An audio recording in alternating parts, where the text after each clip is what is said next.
Naman ang word of advice si Ruby Ruiz para kay Liza Soberano sa pagpupursige ng karir nito sa Hollywood.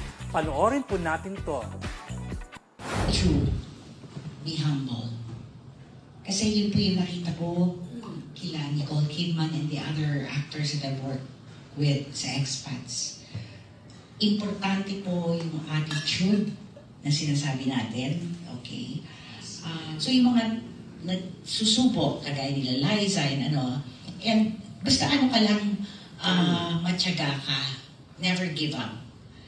Kung ako nga, di ba, ika nga di ba, ni Michelle yun, na walang walang age limit ang no one should tell you kung kailan, that you're overage, parang something like that. She said something, parang ganun, nakatanggap siya ng Dahil wala namang age limit ang pangarap hanggang nabubuhay ka, dapat nga huwag mawawala yun, yung pag-asa. Okay, hope should endure. Wow, ang galing. Kinopya ko, i-memorize ko yun sa nila ng expats, sa caption. Hope endures. Yan, dapat talaga, yung pag-asa.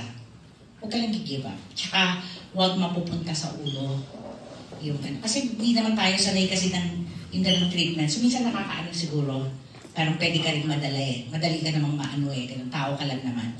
So, lagi mo lang babalikan kung saan ka nanggaling, ganun. Yan. So, akma lang talaga na ito ang ipayo kay Liza, gano'n. Gano'n. Diyos ko, baka masasabihin na nakisawsaw din.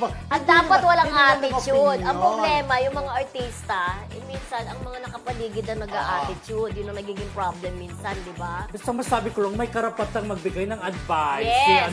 si Ruby Ruiz dahil na-experience niya talaga 11 months ba na nag-taping ng X-Factor. At sa totoong buhay, napaka-humble talaga niya. Saka sabi nga magtyaga. Talaga naman kapag hindi ka nagtsatsaga, syempre hindi mo makukuha yung gusto mo. Siya nagtyaga, di ba? Yun, narating niya na kilala na siya sa showbiz bilang isa sa pinakamahusay na actress. Napakabait. Nung nandun tayo kay Direk Brillante Mendoza, di ba? Yung Caroline ng PLCC, napaka-accommodating. Nandun ba? Hindi ko na maalala. Nandun siya, di ba? Yung nagtakantahan tayo, super bati. siya lang ang nandun na artista. Correct. Na ina-expect na darating si Coco, wish ang pagdating. Yes.